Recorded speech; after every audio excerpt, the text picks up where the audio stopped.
bavandimwe nkunda Yezu Kristo akuzwe.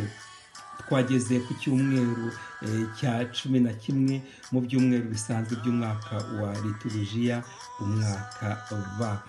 Turakomeza rero urugendo rwacu mu gihe gisanzwe cy'umwaka wa liturujia, ariko ni nkaho tutabimenye kuko guhera kuri Pentekosti twahise dutangira kwizihiza iminsi mikuru ikomeye ya Nyagasani mu gihe gisanzwe, ku buryo na liturujia itashoboraga gutuma tumenya ko turi mu bihe bisanzwe. Ariko twasubukuye igihe gisanzwe cy'umwaka wa liturujia, ubu nyine twageze ku cyumweru cya 11. Iyo minsi mikuru rero ya Nyagasani twijihije nidufashe kongera kugarukira Imana no kuyikunda kuruta byose. Twatangiye twizihiza ubutatu butagatifu, hanyuma twizihiza isakaramentu ritagatifu, umubiri n'amaraso bya Yezu Kristo. Hanyuma ejo bundi kuwa gatanu twijihije umutima mutagatifu wa Yezu. Ibi byose ni ibimenyetso Imana iduha, ndetse ni n'ibikoresho iduha kugira ngo tubashe kwigarukira kandi tubashe nyine gutekereza ku rugendo rwacu ruyigana. Umunsi rero Yezu yifashishije ivanjiri arashaka kudusobanurira ibijyanye n'ingoma y'Imana mu bantu.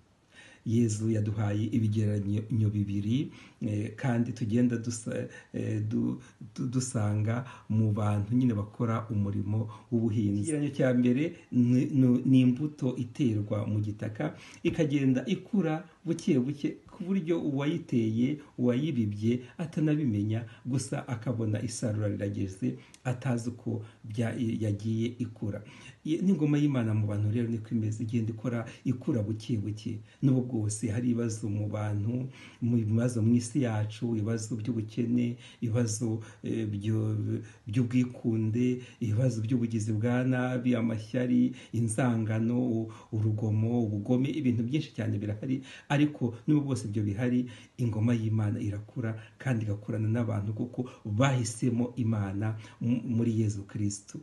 Twebwe rero kuko turi abakristo, turashaka guhitamo Imana muri Yezu Kristo no kubana n'Imana. Niduhitamo Imana tuzaba ibikoresho ingoma y'Imana ikoresha kugira ngo yigaragarize mu bantu. Uko izagenda ikura ntabwo tubizi, Imana yo yonyine irabizi, ariko ibimenyetso byayo bizagenda bigaragara kuko benshi bahitamo Imana muri Yezu Kristo bazagenda bigaragaza kandi nyine bagaragariza imbuto abantu bose. Ikigereranyo cya kabiri Yezu aduha muri iyi vanjiri ni ikigereranyo cy'akabuto ka sinapisi gatoya mu mbuto zose ziriho.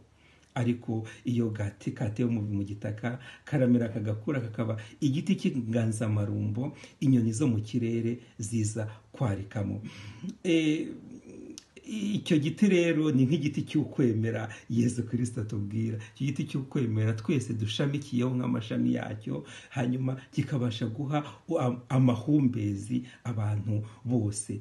Twibaze rero umuntu twashobora kuba twarahaye amahumbezi mu rugendo rwacu rwo kwemera, kuko icyo giti inyoni zose ziza kwarikamo, cyangwa kikaba n'ahantu nyine abantu mu gihe y'ubushyuhe bwakaze abantu bajya kugamamo nyine gufatamo amafu.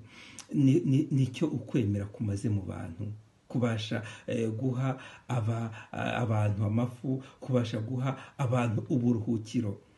Naha rero turibuka yuko twese turi ibikoresho tubitewe n'ukwemera kugira ngo Imana ibashe kugera kuri bose, ibaho uburuhukiro, ibahe aho bashobora guhumeka neza kandi bagahumeka umwuka mwiza, umwuka w'Imana utanga amahoro mu bantu, utanga ubwumvikane mu bantu, umwuka w'Imana utuma urukundo rwogera hose, kandi n'abantu bose nyine bakamenya ko umwana w'Imana yageze mu bantu, kandi ko ingoma y'Imana nyine yazanywe n'umwana wayo, yabashije gufata icyicaro mu mutima wa buri wese. Nk'uko rero bisanzwe, mugende mushake ivanjiri uyu munsi nuko yanditswe na Mariko ku mutwe wa 4 kuva ku murongo wa 26 kugeza ku wa 34. Ushobora byose nabaho umugisha, Imana Data na Mwana na Roho Mutagatifu. Amen.